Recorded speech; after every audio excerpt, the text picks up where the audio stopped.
Bonjour madame, bonjour monsieur. Bienvenue, je suis Kamardin Swalihi. Ce n'est que Lakan, chaman ancestral. Bon. Alors, aujourd'hui, je voudrais vous parler d'un sujet très important. Jusqu'à présent, ce sont les scientifiques qui ont réussi à donner un nom dessus. Je vous parle de suicide consenti par l'inconscient. C'est cité dans les œuvres de Freud, Sigmund Freud. En fait, je ne vais pas du tout aborder un thème scientifique ou un thème médical, paramédical. Je vais aborder cela d'un côté chamanique. Donc je répète, le thème d'aujourd'hui c'est le suicide consenti par l'inconscient. Lorsque un âme décide de se réincarner dans ce monde, il passe dans différentes étapes avant de rencontrer le corps physique et de se réincarner afin de pouvoir faire sa vie correctement selon ce qu'il a décidé de faire. Ce qui veut dire que lorsqu'un homme choisit un corps, il décide d'être tout seul dans ce corps.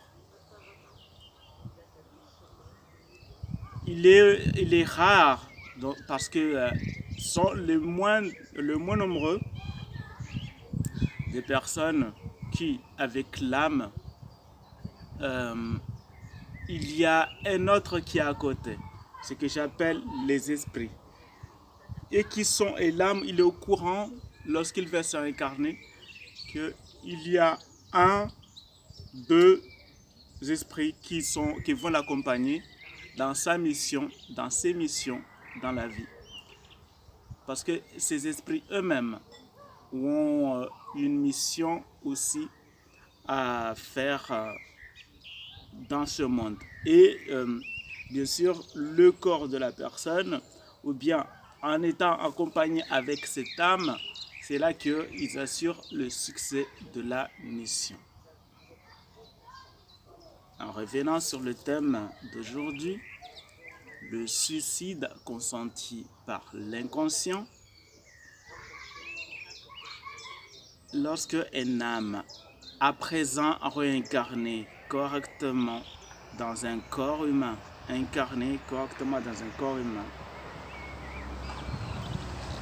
à un moment ou un autre, il y a accidentellement une âme qui vient à se poser à l'intérieur du corps de la personne, ce qui faisant peur ou bien faisant en sorte que l'âme de la personne s'éjecte de lui-même à l'extérieur par peur, puisque nos peurs sont nombreuses, donc on ne peut pas se limiter aux 5 peurs qui sont relatées dans pas mal de livres.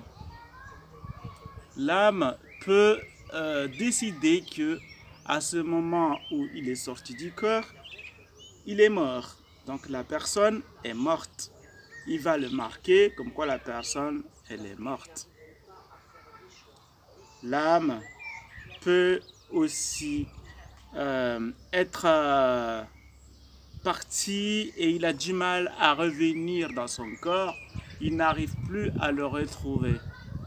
Dans ce cas-là, lost, donc la personne est considérée comme étant morte. Lorsque une personne fait un accident de moto, un accident de voiture, tombe d'un arbre,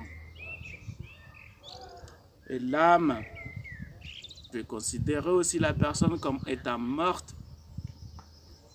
Quand une personne meurt et la personne est suspendue sur une table d'opération avec le corps ouvert, et que l'âme a vu cela, il peut considérer la personne comme étant morte.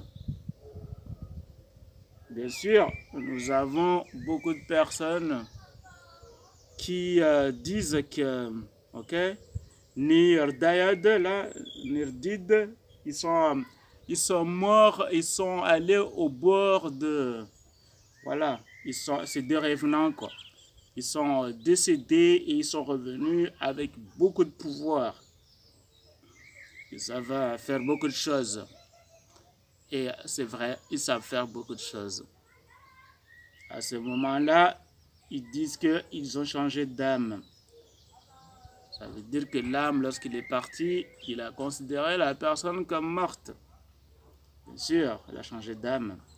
Mais lorsque l'âme, on l'appelle, on lui dit, mon gars, c'est toi qui étais là, il vient, il dit, ouais, c'était moi. Il va dire à celui qui est là, dégage, dégage, c'est chez moi. Donc, c'est un sujet très costaud, parce que une fois que la personne a été considérée une seule fois dans sa vie comme étant morte, il va falloir faire en sorte que on ne trouve pas dans son identité, parce que c'est l'identité de la personne originelle, la personne sacrée, la personne dans sa totalité. Il ne faudrait pas qu'on trouve la mention morte, la personne est morte sur son identité. C'est ce qui amène à la personne à avoir une vie totalement différente de ce qu'il a été destiné par avance.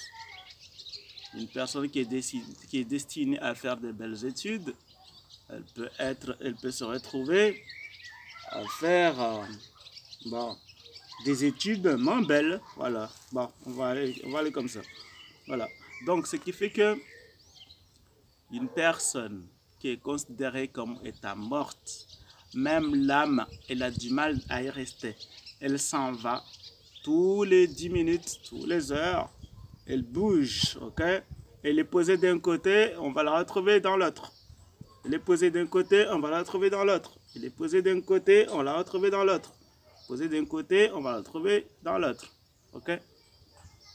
Et aussi, il peut aussi, sans se rendre compte, passer dans une autre dimension. Ok? Tu imagines, une personne qui a eu un accident. Bah! Cogne la tête sur une vitre. La personne se lève, bah! Elle cogne la tête contre une vitre parce qu'il veut rentrer dans un magasin. Et là, du coup, la personne est dans les vapes. Okay? Il n'est pas tombé au sol. Dans les vapes. L'âme, voyant ça, il ne sait pas ce qui se passe. Il s'éjecte. Quand il s'éjecte, il s'éjecte comme ça. Les univers sont parallèles. Droite comme ça. Comme ceci. Comme ceci. Comme ceci. Quand tu traverses les univers, tu les as comme ceci. Comme ceci, comme ceci, comme ceci. Ok, je n'invente pas, hein, c'est du véhicule. Alors, bien sûr, si on me regarde comme ça, il faudrait les voir comme ceci, ok? Le ciel, alors la terre, le ciel, la terre, les nuages auxquels quand tu as un avion, tu traverses, ok? Tu montes un peu et tu as le ciel, et après tu retrouves, c'est comme s'il y a une autre terre, à nouveau l'espace auquel je suis assis, à nouveau les nuages, à nouveau le ciel, ok? Si on le met comme ceci, on a la terre, les nuages, une terre, les nuages, une terre, les nuages, donc le ciel, quoi. Donc, le ciel, pour moi, c'est c'est au-delà, à partir d'ici jusqu'à après les nuages, jusqu'à ce que tu tombes sur un autre plan. Ok, donc il est, ok, ils sont comme ça. La personne tape sur une vitre, l'âme ne sachant pas ce qui se passe, elle sort comme ça. Elle traverse plusieurs dimensions comme ça. Ok? Voilà, il va arriver dans une autre dimension. Ok? Il cherche son corps, il le trouve, hop, il s'en va comme ça. Mais seulement, il réduit les dimensions comme ceci. Il les réduit jusqu'à ce qu'il arrive sur son corps en se posant. Il se trouve que, ok, regardez mon doigt. L'âme, par exemple, elle vient comme ça. Chez lui, il se met comme ça. Et quand il arrive au niveau de son corps, en fait, il est dans le sens où les âmes se posent selon la dimension qu'il est. S'il est posé comme ceci, ça ne peut pas aller. Il va aller là, il va savoir exactement c'est son corps, mais il ne va pas pouvoir lire son identité. Il ne va pas comprendre quoi que ce soit. Ou bien il arrive comme ceci, il ne va pas pouvoir se poser. Il va aller voir dans les annales akashiques, il ne va pas pouvoir les lire. Il est à l'envers, il est dans une autre dimension. Ok? Et ça, c'est très dangereux. Donc, et tout ça, il va falloir faire quoi? Pour parer à ce qui se passe, bien sûr. Ça serait l'idéal, c'est que l'âme, une fois qu'elle a vu que la personne n'est pas morte, ce serait qu'il n'écrive pas que la personne elle est morte, ok? Parce que quand on y pense assez fort, c'est comme si c'était déjà écrit. Que l'âme n'écrive pas que la personne elle est décédée. Ça serait l'idéal, mais bon, c'est pas moi qui sais ça, c'est pas moi qui peux leur dire aujourd'hui. Ça fait depuis le début que ça s'écrit comme ça. C'est pas le début de la vidéo, hein. Ce serait depuis le début que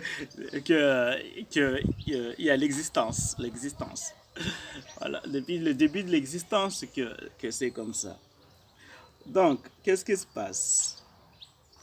Alors, il faudrait d'abord être soit en présence de la personne, soit en distance, et s'assurer que la personne elle est bien en vie.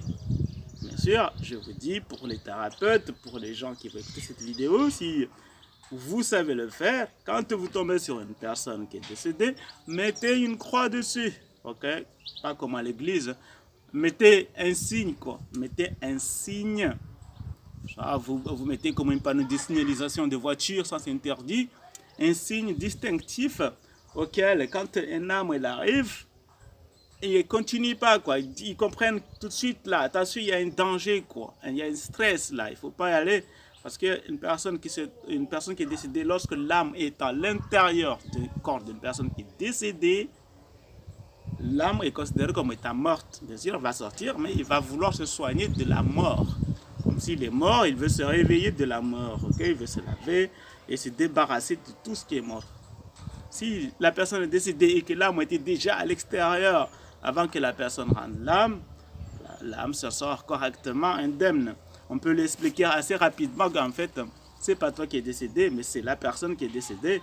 Et voilà, donc après, il regarde, il cherche et il voit que en fait, il était déjà dehors alors que la personne respirait encore, avant de rendre son dernier souffle. Voilà. Donc, si vous voyez une personne, vous voyez qu'il va mourir, demandez à l'âme de sortir vite. Dépêche-toi de sortir avant que la personne meure pour de vrai. Donc, l'âme, elle va venir, la représente de la personne, ou bien à distance. Tu sais que cette personne-là, elle est dans telle dimension, dans cette vie ici, dans le présent, la personne est présente dans cette vie, dans telle dimension, dans tel univers en fait. Voilà. Donc, en l'occurrence, l'univers auquel moi je me trouve et que la personne que je discute avec tous les jours, il se trouve. Ok? C'est une personne dans une autre dimension auquel qui rentre avec moi en contact. Ça, c'est autre chose. Il faut avoir deux antennes, ok? Comme ça, là. Il y a une antenne qui va comme ça, là, du troisième œil, qui est assez grande pour pouvoir capter des gens comme cela. Ok? J'ai un contact de quelqu'un qui vient de Sirius, mais il attendra. Voilà. Donc, parce que c'est quelque chose à la fois. Non, je plaisante pas. J'ai entendu, je suis de Sirius. Ok. Donc, du coup,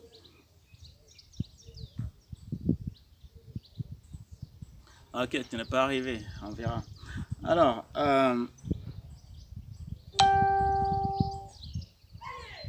j'ai beaucoup parlé, ça va aller. Ok, j'ai une communication de Sirius, mais bah, c'est pas grave.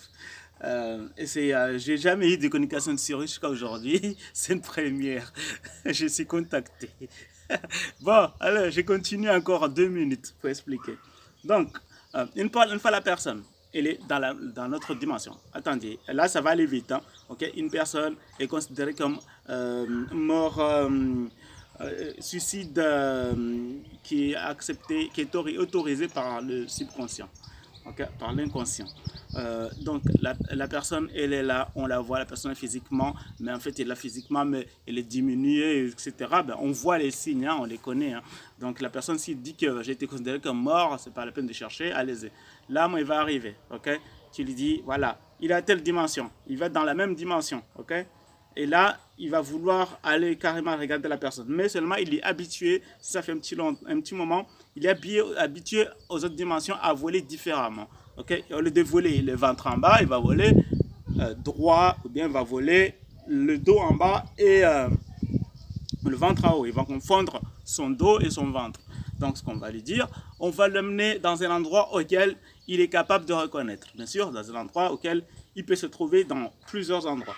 Je prends un exemple. Tu prends un carrefour, auquel le carrefour qui se trouve à tel endroit, je sais, et en regardant les identités auxquelles des différents âmes qui peuvent se trouver, tu as le même carrefour dans ces endroits-là. Donc tu lui dis, je te parle de tel carrefour qui est à tel endroit, dans tel univers. Alors, tu lui dis, voilà, une fois que tu arrives à ce carrefour-là, le carrefour, ses caractéristiques, c'est comme ceci. Cela, il y a un poteau là, ici, il y a un trou dans ce carrefour, ici, il y a un champ. D'un côté, c'est un champ auquel rien ne pousse, et l'autre, c'est des bananiers, c'est des cocotiers, voilà, c'est des arbres assez robustes, ou voilà, c'est une forêt primaire, voilà. Donc, l'âme, il va reconnaître cet endroit-là quand il va y arriver. Donc, lorsqu'il va arriver, il va se mettre dans les conditions auquel tu lui as dit quand il va arriver. Tu dis, arriver là, ton côté droit doit être du côté de là où il y a des gros arbres, ton côté gauche du côté là où il y a il y a plus d'arbres. C'est une forêt assez... voilà, c'est différent. Okay? C'est une forêt auquel un côté il y a des arbres primaires et de l'autre côté, ben, on a coupé tous les arbres. Voilà, donc lorsqu'il va arriver là, tu lui dis, ben, ça sera ton côté droit par exemple. Le côté gauche, il y a ceci, le côté droit, il y a ceci. Et devant toi, il y aura un poteau auquel il y a marqué, il y a un panneau qui a marqué quelque chose. Il y a une énergie particulière qui se dégage de cet endroit-là.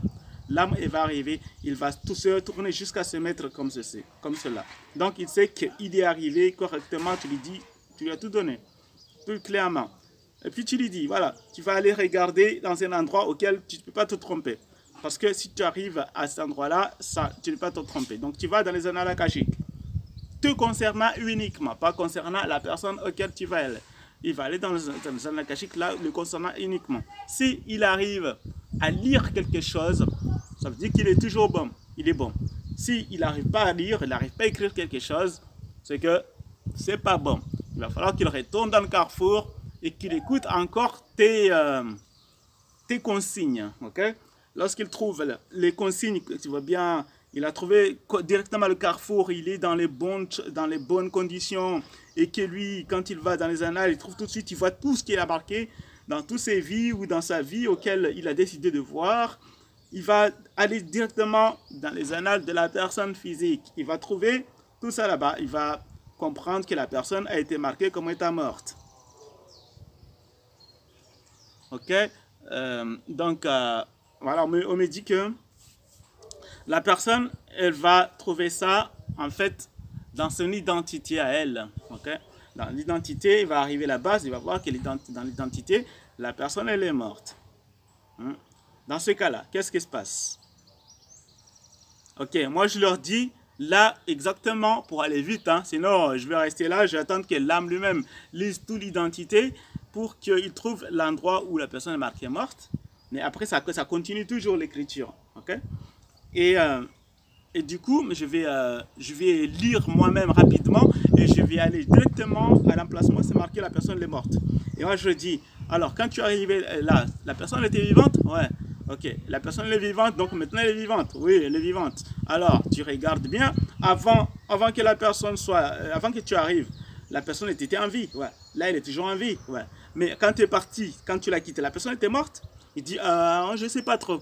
Ah, est-ce que toi tu es mort toi? Non. Alors la personne n'était pas morte quand tu es sorti. Eh ben non, elle n'était pas morte. Et là, elle n'est pas morte non plus. Ouais. Elle est encore en vie. Elle est tout le temps en vie dans ce cas-là. Ouais. Pourquoi c'est marqué qu'elle est morte? Ah, mais parce que là, il y a un accident. Ah bah oui, regardez bien l'accident qui s'est passé. Elle dit, elle a tapé sur la vitre, elle a reculé, et puis elle a ouvert la porte, il est rentré. Ouais, ben voilà. Donc l'âme, elle va effacer la place, là où c'est marqué morte. Ok? Donc ça sera une histoire ancienne. Et c'est là que la personne, l'âme va pouvoir intégrer correctement son corps dans la même dimension avec une personne en vie. Et là, il va regarder toujours l'identité, les différentes plaques d'identité parce qu'il y en a plusieurs. Et là, il va les placer correctement. Il va trouver, il va bien remettre les plaques correctement pour que la personne continue la vie, si ça n'a pas trop duré, la vie qu'il a été donnée à sa naissance, ou bien comme l'âme, il est tellement doué, il va redonner une nouvelle chance à une personne de faire une nouvelle vie, tout en continuant sa vie, de la faire encore plus belle et d'enlever tous les tracas qui peuvent lui arriver. Voilà, donc je suis Sénèque Lacan, chaman ancestral. Si vous voulez me contacter, vous pouvez mettre un commentaire sur la vidéo. Je ne fais pas beaucoup de descriptions. Vous pouvez me contacter sur Facebook, Sénèque Lacan, chaman ancestral. Et mon entreprise, je suis auto-entrepreneur. Oufous Dafine, ok? Vous regardez Oufous Dafine sur internet et vous me trouverez. Voilà. Donc si vous voulez des renseignements, si vous voulez des soins, je fais des soins, je fais beaucoup de soins, c'est ce que je fais le plus. Et aussi, je fais aussi des formations de chamanisme ancestral. Bon, je ne garde pas les gens 10 ans, je vous assure. Hein. Ok? Et moi, c'est quand... Et moi, 2 mois, voilà, maxé. Il y en a qui décident de rester quand même plus longtemps, ok? Voilà, donc c'est un lien, c'est donc une entreprise, c'est privé, ok? Donc je demande aussi que les gens y participent financièrement. Voilà, merci. Allez, bonne écoute, bonne chance à vous. Si vous avez ces problèmes-là, contactez-moi, je pourrai vous aider. Merci.